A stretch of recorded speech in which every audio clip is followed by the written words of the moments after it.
Jangan lupa subscribe YouTube channel Metro TV News dan jangan lupa nyalakan notifikasinya. Ketua DPR Puan Maharani menyebut TNI harus cepat dalam merespons dinamika perkembangan geopolitik dan medan perang baru.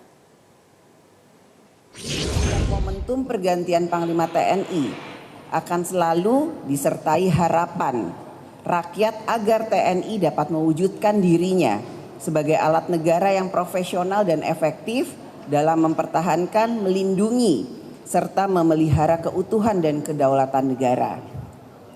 TNI ke depan juga diharapkan dapat merespon dan mengantisipasi dinamika perkembangan geopolitik serta medan perang baru yang dipengaruhi oleh cyber dan teknologi yang dapat mengancam kedaulatan, keutuhan wilayah dan keselamatan bangsa. Apa alasan utama Presiden memilih Jenderal Andika Perkasa sebagai calon tunggal Panglima TNI? Kita langsung bergabung bersama rekan Yunia Harsari langsung dari Istana Negara Jakarta untuk informasi selengkapnya. Yunia, apakah pihak istana sudah merilis apa alasan mereka memilih Jenderal Andika sebagai pengganti Panglima Marsikal Hadi Cahyanto? Zilvia, alasan pasti apa sebenarnya alasan dari Presiden Joko Widodo memilih Jenderal Andika Perkasa? Tentunya hanya Presiden Joko Widodo saja yang tahu. Namun kalau kita mengutip apa yang disampaikan oleh Mensesnek Pratikno di DPR pada siang hari tadi, Presiden Joko Widodo sebenarnya sudah mantap untuk memilih Jenderal Andika Perkasa bahkan sebelum berangkat ke luar negeri dalam rangkaian kunjungan kerja pertama selama pandemi COVID-19. Mensesnek Pratikno sempat menyatakan bahwa Jenderal Andika Perkasa sebenarnya memang sudah memenuhi sejumlah syarat. Yang pertama tentunya suksesor dari Panglima TNI ini harus berasal dari Kepala Staf Angkatan yang ada di TNI dan juga tentunya sudah dianggap mumpuni, memiliki kapasitas dan kapabilitas untuk kemudian menggantikan Marsikal Hadi Cahyanto. Sebenarnya publik ini dianggap tidak terlalu kaget ketika Presiden Joko Widodo memilih Jenderal Andika Perkasa sebagai calon Panglima TNI karena sebelumnya sudah ada berbagai sinyal Zilvia yang ditunjukkan oleh Presiden Joko Widodo. Yang pertama adalah kelakar dari Presiden Jokowi kepada Ibu Negara Iriana, apakah mau disopiri oleh Jenderal Andika pada saat meninjau pameran alutsista di sekitar kawasan Istana Negara Jakarta pada HUT TNI ke-76 lalu. Lalu kemudian Mensesnek Pratikno sendiri juga sudah sempat menyambangi Mabes TNI Angkatan Darat pada awal Oktober dan juga yang terakhir Jenderal Andika Perkasa terlihat muncul saat mendampingi Presiden Joko Widodo sebelum berangkat ke luar negeri untuk mengikuti sejumlah rangkaian kegiatan internasional. Nah, kalau saya bisa mengutip apa yang disampaikan oleh pengamat politik Adi Prayitno, Zilvia, bahwa sebenarnya apa yang terjadi belakangan ini sangat khas Presiden Joko Widodo karena sebagai politikus Jawa ini bisa dilihat bahwa Presiden lebih memilih untuk menyampaikannya dengan gestur, sinyal, dan juga kode-kode kepada publik. Dan juga khas dari Presiden Joko Widodo bahwa kebijakan yang diambil ini sulit ditebak oleh publik atau oleh pengamat sekalipun karena kalau kita melihat dari rotasi matra sendiri seharusnya yang dipilih oleh Presiden Joko Widodo adalah dari matra Angkatan Laut karena memang semasa Presiden Joko Widodo menjabat sebagai presiden belum pernah memilih calon panglima dari matra Angkatan Laut, namun kemudian yang dipilih oleh Presiden Joko Widodo ini adalah dari matra Angkatan Darat. Dan juga pengamat politik Adi Prayitno ini juga melihat bahwa pemilihan Jenderal Andika Perkasa nantinya juga sedikit banyak akan berpengaruh terhadap kontestasi dan juga jalan panjang menuju pemilu 2024. Zilvia. Baik, apa saja pekerjaan rumah yang menanti Jenderal Andika ke depannya, Yunia? Kalau kita bisa mengutip apa yang disampaikan oleh Presiden Joko Widodo dalam pengarahannya pada HUT TNI ke-76, memang ada sejumlah hal yang harus diperhatikan atau nantinya akan menjadi PR bagi calon Panglima TNI yang baru. Yang pertama, Presiden menyampaikan TNI harus selalu sigap menghadapi spektrum ancaman yang lebih luas, seperti ancaman terhadap kedaulatan, pencurian sumber daya alam di laut, terorisme, radikalisme, ancaman siber, ancaman biologis, dan juga ancaman bencana alam. Lalu kemudian transformasi pertahanan juga harus terus dilanjutkan agar kemudian meletakkan fondasi pembentukan kapabilitas pertahanan modern yang lebih relevan. Lalu kemudian yang ketiga, modernisasi pertahanan ini juga harus dilakukan melalui adopsi dan juga inovasi teknologi yang paling mutakhir, karena Presiden meminta bahwa kebijakan harus diganti dari belanja pertahanan menjadi investasi pertahanan yang dijalankan secara konsisten dan berkelanjutan. Lalu kemudian Presiden juga ingin agar TNI bergerak aktif dalam konsorsium industri pertahanan global, menjunjung tinggi semangat kemandirian dan nantinya bisa melakukan penguatan terhadap industri pertahanan dalam negeri. Dan yang terakhir tentunya untuk terus ikut mengawal penanganan pandemi COVID-19 hingga akhir. Berikut adalah pernyataan selengkapnya dari Presiden Joko Widodo pada saat memberikan pengarahan pada HUT TNI ke-76 5 Oktober silam. Kesigapan TNI ini juga saya minta untuk selalu diaktifkan dalam menghadapi spektrum ancaman yang lebih luas, seperti pelanggaran kedaulatan, pencurian kekayaan alam di laut, radikalisme, terorisme, ancaman siber, dan ancaman biologi, termasuk juga ancaman bencana alam. Demikian Zilvia untuk saat ini, kembali ke Anda. Baik, terima kasih atas laporan Anda Yunia Harsari langsung dari Istana Negara Jakarta. Pemirsa, 2 kali sudah Presiden Jokowi memilih Panglima TNI dari Matra Angkatan Darat. Mengapa pilihan Presiden jatuh kepada Jenderal Andika dan apa saja tugas yang harus diprioritaskan Jenderal Andika selama masa jabatannya yang hanya 13 bulan? Saya akan berbincang dengan Panglima TNI periode 2010-2013, Laksamana TNI Purnawirawan Agus Suhartono. Selamat malam Pak Agus. Selamat malam, Mbak Sylvia. Baik, Pak Agus, Panglima TNI kembali dipilih dari Matra Angkatan Darat, Pak. Padahal banyak yang menduga setelah Marsikal Hadi Cahyanto dari AU, maka Panglima selanjutnya adalah dari Angkatan Laut. Apakah rotasi Matra untuk jabatan Panglima TNI memang tidak menjadi keharusan? Iya, yang pertama saya ingin menyampaikan bahwa organisasi TNI ini adalah organisasi yang sangat solid. Oleh karena itu, siapapun yang memimpin itu pasti akan mampu melaksanakan tugas-tugas sebagai Panglima TNI. Nah, tentu pemilihan Jenderal Andika oleh Presiden Republik Indonesia tentu sudah melalui pertimbangan yang matang dan itu hak prerogatif beliau. Oleh karena itu, ya apa yang sudah diputuskan Presiden, hendaknya ya kita ikuti bersama. Oke, Pak Agus, berarti meskipun keputusan Presiden ini tidak mengikuti budaya rotasi Matra, ini tidak akan mengganggu soliditas di tubuh TNI ya Pak? Tentu soliditas TNI tetap harus dijaga, karena apapun yang diputuskan oleh Presiden, semuanya pasti akan loyal. Nah, untuk menjaga soliditas TNI ini yang penting, yang menjadi PR Panglima adalah bagaimana komposisi antar angkatan yang duduk di Kementerian Pertahanan, di Mabes TNI, itu keseimbangannya harus dijaga. Karena kita sepakat bahwa untuk TNI AD, AL, AU, itu perbandingannya adalah 5, 3, dan 2. Kalau itu bisa dipertahankan, bisa dilakukan, tentu soliditas TNI akan lebih baik. Gitu, Pak. Oke, baik. Pak Agus, saat HUT TNI, Presiden menyebut bahwa TNI kini menghadapi spektrum ancaman yang kian luas, Pak.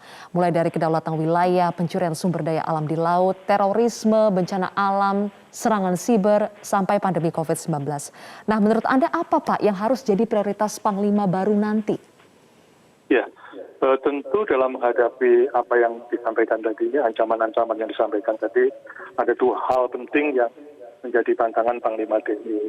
Yang pertama adalah bagaimana menuan alutsista TNI. Sebagaimana kita ketahui, program pembangunan kekuatan sudah direncanakan dan sampai sekarang persentasenya pun masih 65%. Oleh karena itu, tantangan pertama dari Panglima TNI adalah bagaimana memenuhi kebutuhan alutsista tersebut agar mampu melaksanakan tugas-tugas yang dibebankan kepada TNI. Dan yang kedua adalah tentang sumber daya manusia. Sebagaimana kita ketahui bahwa perkembangan teknologi demikian pesat, oleh karena itu sumber daya manusia TNI harus terus dilatih, dididik agar mampu mengikuti perkembangan teknologi tersebut. Saya kira dua hal tantangan tersebut yang menjadi tugas Panglima baru nanti dalam menjalankan tugasnya. Pak Agus, Jenderal Andika kan hanya punya masa tugas 13 bulan, Pak. Apakah dalam waktu yang singkat tersebut bisa membuat terobosan-terobosan yang berarti untuk reformasi di tubuh TNI? Apakah dalam waktu yang singkat itu bisa, Pak?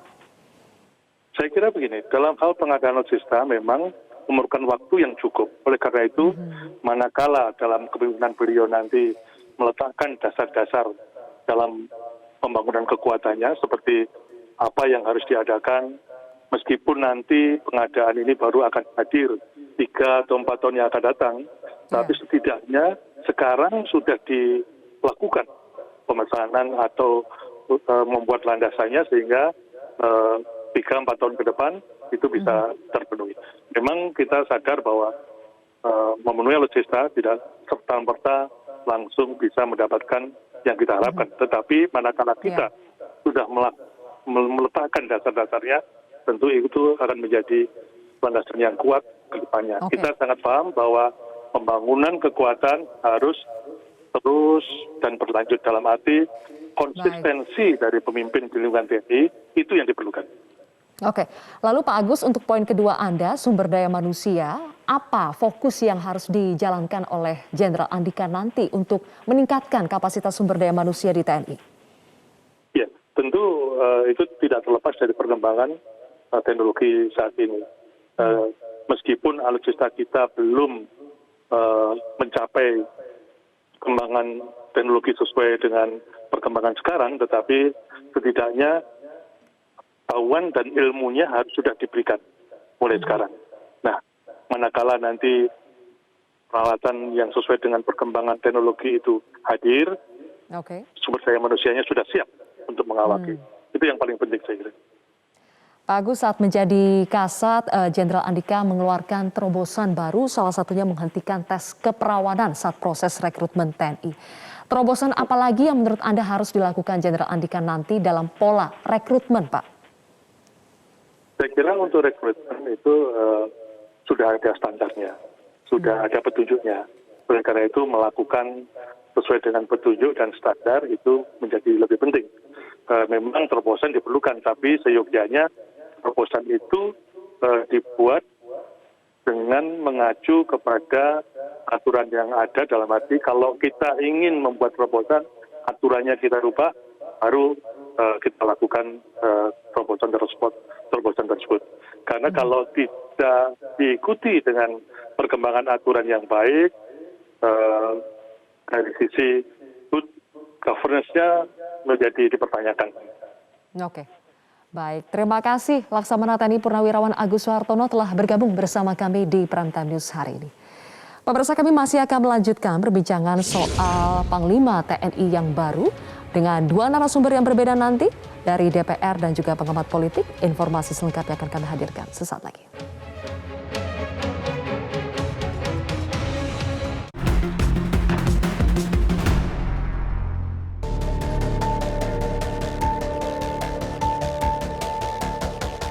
Presiden telah menyampaikan surat Presiden mengenai usulan calon Panglima TNI kepada DPR RI atas nama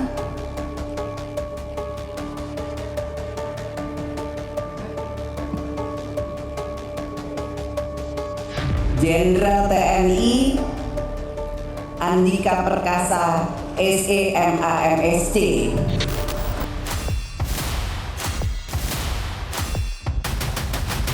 Kita perlukan adalah juga bagaimana kita berada di lapangan. Di lapangan bersama-sama itu kan juga sesuatu yang perlu kita alami.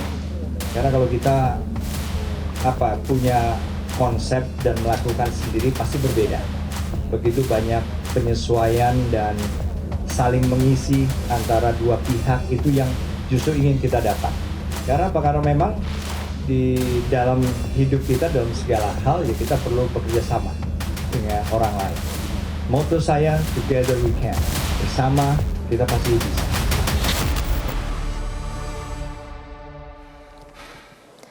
Pemirsa, Jenderal TNI Andika Perkasa hanya akan menjabat 1 tahun sebagai Panglima TNI jika pencalonannya disetujui oleh DPR.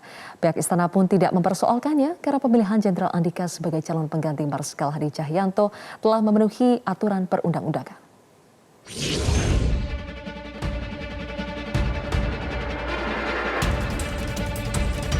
Jika pencalonannya disetujui oleh DPR, praktis Jenderal Andika Perkasa hanya memiliki masa tugas selama 13 bulan atau setahun lebih sebulan. Sebab Andika yang lahir di Bandung 21 Desember 1964 itu kini berusia 56 tahun dan 21 Desember nanti berulang tahun yang ke-57. Jika merujuk pada aturan yang tertuang dalam Undang-Undang Nomor 34 Tahun 2004 tentang Tentara Nasional Indonesia, batas usia pensiun paling tinggi TNI ialah 58 tahun untuk perwira, sedangkan untuk bintara dan tamtama ialah 53 tahun. Dengan demikian, Andika hanya akan menjabat Panglima TNI selama 408 hari atau sekitar 1 tahun, 1 bulan, 13 hari. Kendati demikian, pihak istana tak mempersoalkannya. Panglima TNI pengganti Andika berikutnya bisa saja menjadi jatah TNI Angkatan Laut. Mayoritas yang banyak tidak menyebutnya harusnya menjadi jatah AL itu gimana? Ya kan bisa nanti pada periode-periode berikutnya. Anggota Komisi 1 DPR Saifullah Tamliha mengapresiasi keputusan Presiden Joko Widodo memilih Jenderal Andika. Politikus P3 ini pun meyakini Panglima TNI berikutnya akan diisi dari matra Angkatan Laut. Saya yakin dapat bergiliran itu akan dilakukan Presiden ketika nanti Pak Andika akan pensiun pada tahun 2022 akhir ya. Dan Pak Yudo juga akan mendapatkan kesempatan menjadi Panglima TNI setelah Pak Andika pensiun. Jadi artinya dengan kepemilihan Pak Andika ini udah yang paling tepat ya Pak ya? Ya, karena udah punya satu tahun depan bisa Pak Yudo gitu. Ya, tahun depan kan bisa Pak Yudo. Merujuk Undang-Undang Nomor 34 Tahun 2004 tentang TNI, jabatan Panglima TNI dipahami sebagai jabatan yang diduduki secara bergilir tiap matra, yakni TNI Angkatan Darat, TNI Angkatan Laut, dan Angkatan Udara. Namun giliran antara matra itu tidak wajib, khusus di era Presiden Joko Widodo. Sebelumnya sudah ada 2 Panglima TNI dari Angkatan Darat, yakni Muldoko yang sudah menjabat sejak era Presiden SBY dan Gatot Nurmantio. Selanjutnya Panglima TNI dijabat dari Angkatan Udara, yakni Marsikal Hadi Cahyanto. Tim Liputan, Metro TV. Pemirsa, 2 kali sudah Presiden Jokowi memilih Panglima TNI dari matra Angkatan Darat. Mengapa pilihan Presiden jatuh kepada Jenderal Andika dan apa saja tugas yang harus diprioritaskan Jenderal Andika selama masa jabatannya yang hanya 13 bulan saja? Saya akan berbincang dengan ada anggota DPR RI dari Komisi 1 Fraksi Nasdem, Muhammad Farhan, kemudian Direktur Eksekutif Indikator Politik Indonesia, Burhanuddin Muhtadi. Selamat malam Kang Farhan, Mas Burhan. Malam, Zilvia. Oke. Kang Farhan. Baik. Kang Farhan, yang banyak jadi diskusi hari ini adalah kenapa Presiden lebih pilih Jenderal Andika ketimbang Laksamana Yudo Margono. Bagaimana menurut Anda? Menurut saya ini karena ada pertimbangan 2 hal yang perlu diperhatikan, yaitu konsolidasi TNI, 1. Yang kedua adalah konsolidasi TNI dengan Kemenhan. Bukan rahasia umum lagi bahwa memang antara Panglima TNI Hadi Cahyanto dengan Pak Kemenhan ini hubungannya hanya baik-baik saja, tidak mesra gitu. Terlihat dari dalam pembahasan anggaran beberapa kali kita lihat Pak Hadi Cahyanto mengambil sikap yang sangat normatif terhadap kebijakan-kebijakan yang diambil oleh Pak Menteri Prabowo.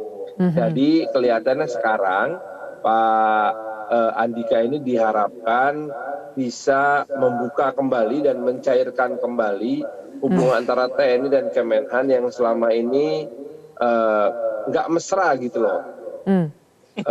Bahkan kelihatannya Panglima TNI lebih mesra sama Kapolri daripada sama Kemenhan. Oke.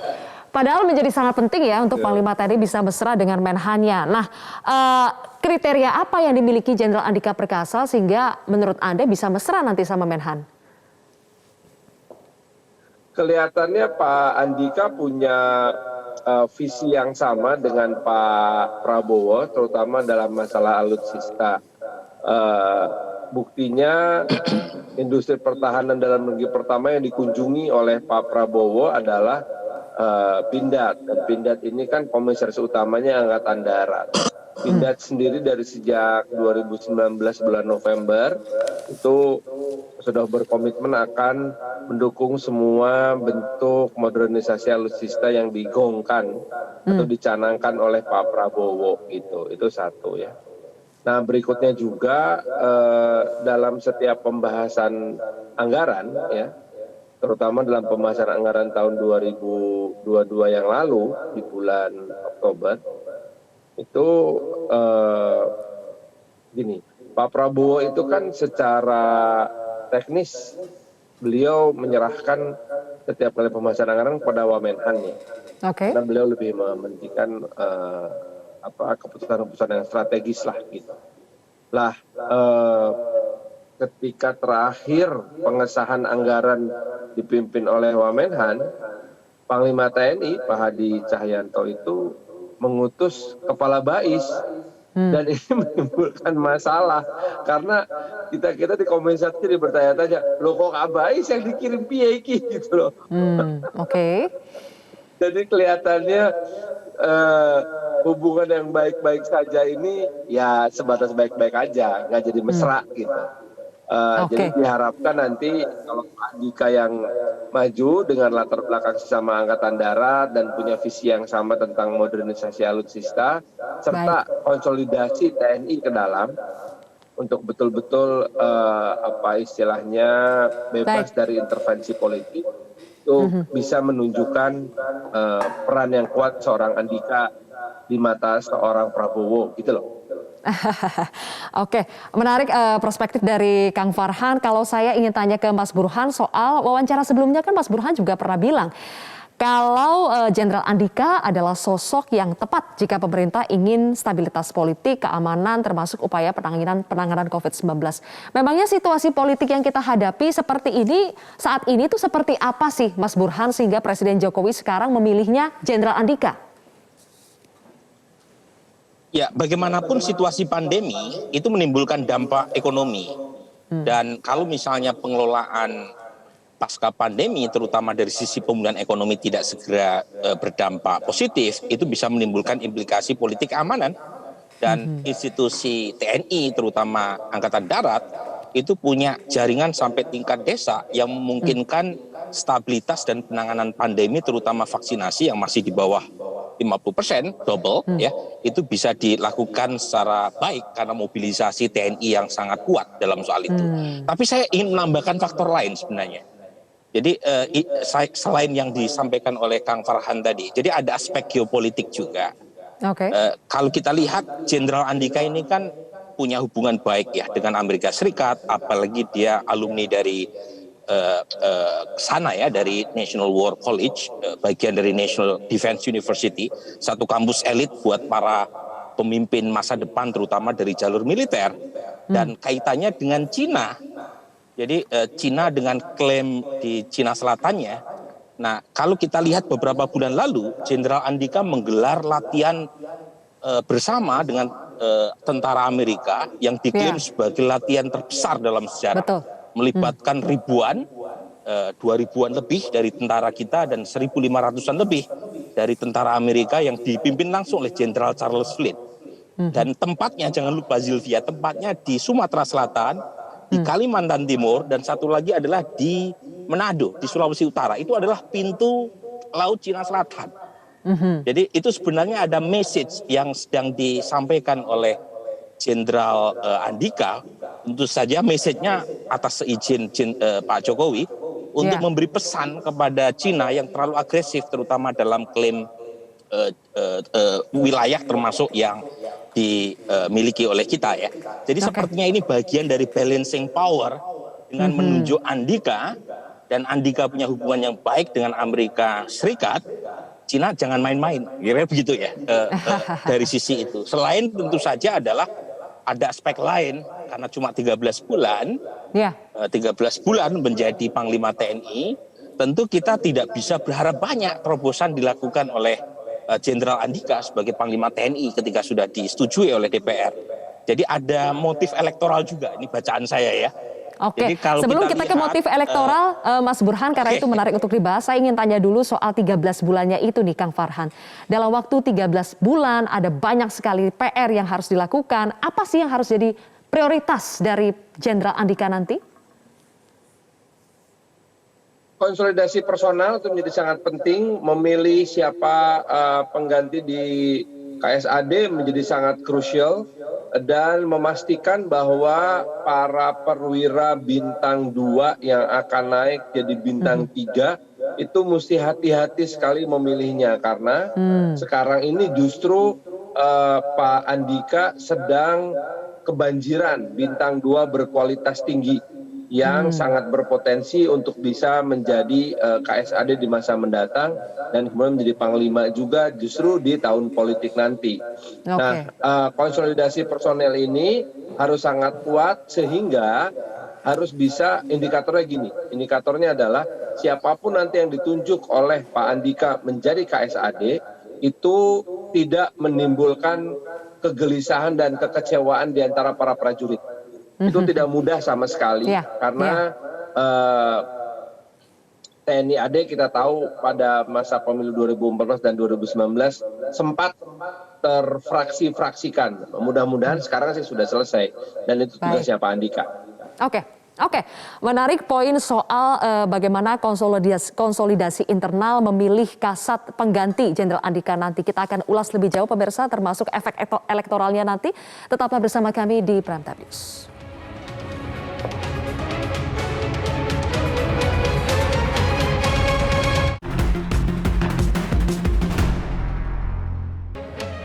Pemirsa, pengajuan Jenderal Andika Perkasa sebagai calon Panglima TNI menciptakan ruang kosong di tubuh Korps Angkatan Darat. Pertanyaan besar pun muncul, siapa calon kuat berikutnya pengganti Jenderal Andika sebagai Kepala Staf Angkatan Darat. Saat ini ada 12 nama yang mengisi pos jabatan Jenderal Bintang 3 di Angkatan Darat. Kepala Staf Angkatan Darat pengganti Jenderal Andika diprediksi berasal dari nama-nama tersebut.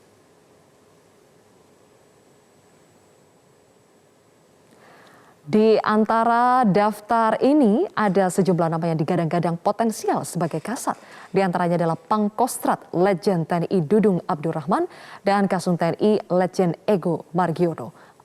Anggota Komisi 1 DPR Tamliha menyebut Letjen Dudung berpeluang besar mengisi kursi Kepala Staf Angkatan Darat.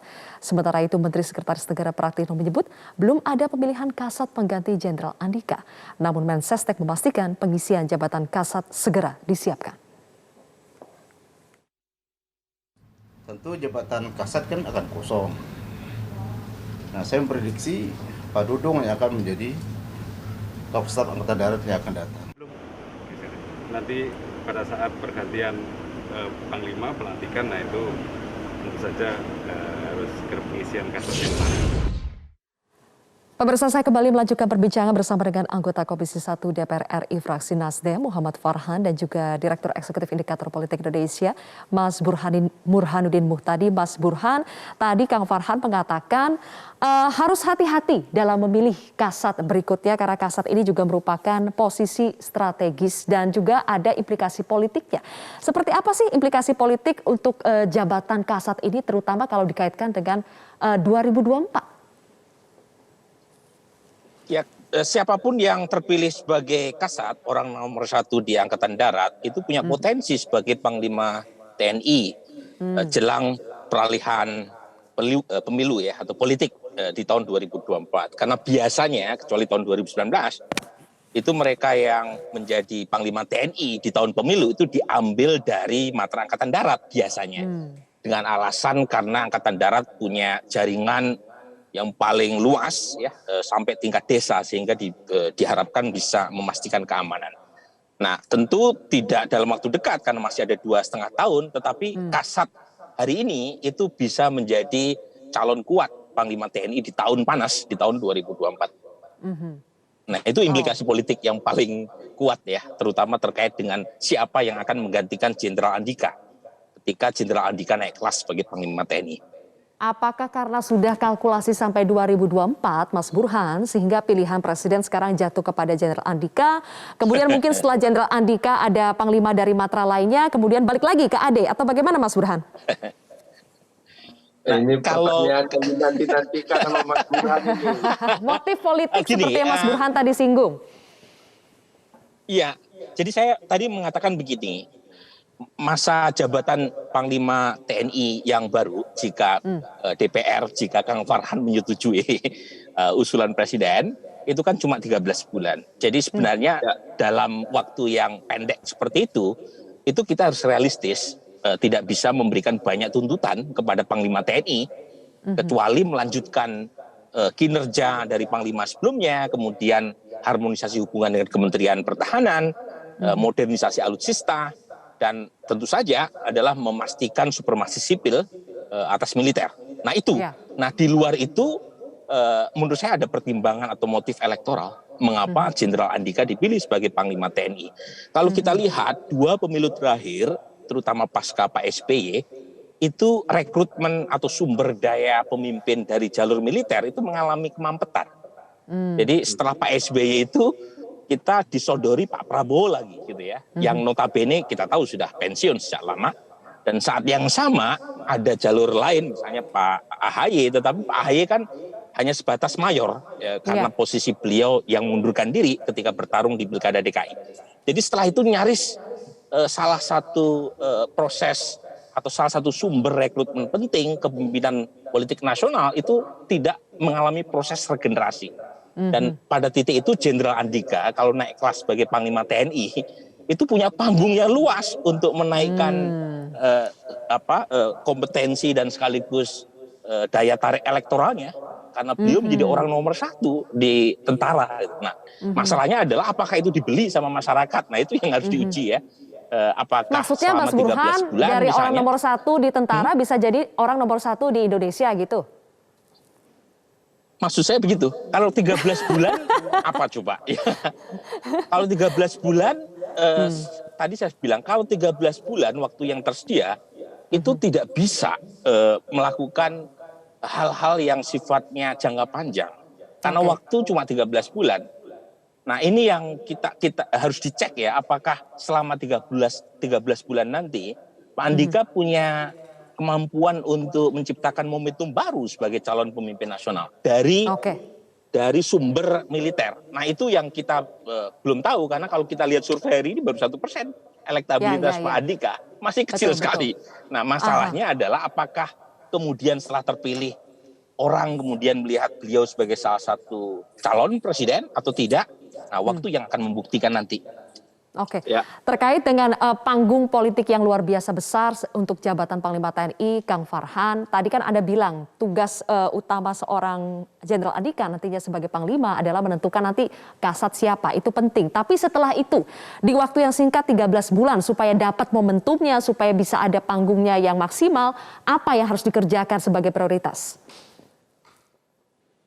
Jawaban saya ada 2, satu yang normatif dulu ya. Saya akan meminta Pak Andika untuk fokus saja sama pekerjaan sebagai Panglima, jangan sampai tergoda oleh ajakan-ajakan politis untuk jadi Capres 2024. Karena ajakan-ajakan itu akan menjadi racun kalau kinerja Panglima tidak baik. Maka jawaban saya yang kedua, ini jawaban yang benar nih sekarang. Pak Andika harus fokus betul pada pembinaan personil. Personil Angkatan Darat sekarang ini kelebihan. Itu banyak sekali jenderal-jenderal pintar berbintang 1, bintang 2, dan bintang 3. Tapi persaingan di antara mereka juga luar biasa tingginya. Ada seorang jenderal bintang 1 bergelar doktor, harus bersaing dengan seorang jenderal bintang 1 juga, Angkatan 96 yang punya pengalaman tempur yang luar biasa. Nah, ini bedanya sampai 5 abituren, sama-sama bintang 1, sama-sama pinternya.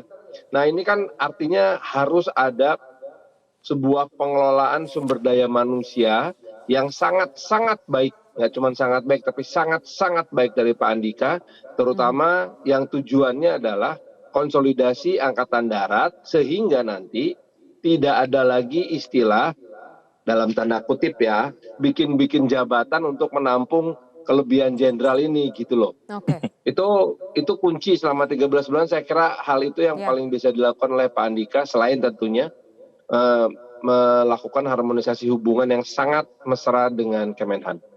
Oke, selain mesra dengan Kemenhan, harus mesra juga dengan internal. Kita tahu di eranya Presiden Jokowi belum ada panglima dari Angkatan Laut nih, Mas Burhan. Sebagai kompensasi atau perlukah ada reward untuk yang Angkatan Laut ini? Ya, memang harus diakui ya, ketika Pak Jokowi terpilih sebagai presiden periode pertama, Jenderal Muldoko saat itu yang menjadi Panglima TNI, yang sebenarnya ditunjuk zaman Pak SBY. Ya. Nah, kemudian setelah Jenderal Muldoko dipilih dari Matra Angkatan Darat lagi, yaitu Jenderal Gatot Nurmantio. Nah, setelah Pak Jenderal Gatot, Pak Hadi Cahyanto dari Matra Angkatan Udara yang dipilih oleh Pak Jokowi. Nah, kalau kemudian Jenderal Andika mulus menjadi Panglima TNI, jadi selama 7 tahun Presiden Jokowi menjadi orang nomor 1 di Republik ini, belum ada satupun orang nomor 1 di TNI yang berasal dari Matra Angkatan Laut. Ya. Nah, ini tentu bisa menimbulkan persoalan yang kurang nyaman ya, secara psikologis. Meskipun saya kira TNI akan sami'na wa ta'na nih kalau bahasa santri atas keputusan Presiden sebagai Panglima tertinggi. Tapi tetap saja perlu ada komunikasi secara khusus. Memang kalau kita lihat bahasa yang disampaikan kan Pak Jenderal Andika cuma 13 bulan. Nah, nanti ada masanya di mana Matra Angkatan Laut, entah siapa, bisa Laksamana Yudho Margono atau siapapun yang akan menjadi orang nomor 1 di Panglima TNI. Tetapi kekecewaan itu kan mungkin sedikit banyak sudah muncul. Jadi perlu ada komunikasi ya dengan Angkatan Laut tentang hal ini. Tetapi alasan rasionalnya banyak ya, mengapa Jenderal Andika selain motif elektoral tadi. Alasan rasional paling pendek itu soal pandemi. Ya. Pandemi ini membutuhkan banyak sekali mobilisasi termasuk TNI dan Polri, terutama soal vaksinasi. Nah, kalau vaksinasi bisa segera beres, tentu pemulihan ekonomi bisa segera ditangani ya. Selain tentu saja soal tadi Laut Cina Selatan yang membutuhkan figur untuk balancing power terkait dengan agresivitas Cina di Laut Cina Selatan. Oke, terima kasih Mas Burhanuddin Muhtadi atas analisa Anda. Gimana Kang Farhan? Kenapa? Mbak Zilvia ini ekstensi. Buat saya kan punya keyakinan bahwa TNI AL memiliki kesetiaan dan loyalitas tanpa batas kepada Republik Indonesia dan pada Panglima tertinggi. Jadi samina wa atona seperti yang disampaikan Pak Burhanuddin tadi benar sekali. Tinggal kita lihat nanti gimana caranya supaya gerbong regenerasi di TNI AL nggak mandek. Nah, itu juga penting. Baik, oke. Terima kasih Kang Farhan atas analisanya sejauh ini.